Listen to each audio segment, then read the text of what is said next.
Today on Leo Builds It, I'm making a desk. It's my birthday tomorrow.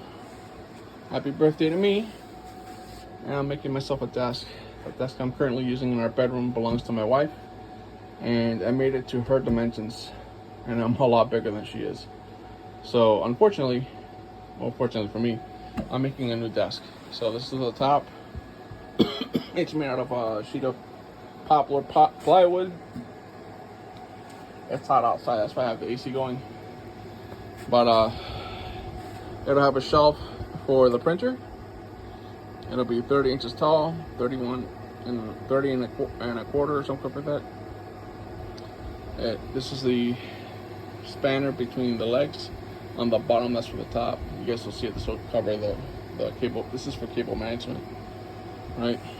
That is the leftovers of a $68 sheet of plywood. That and those little scraps right there.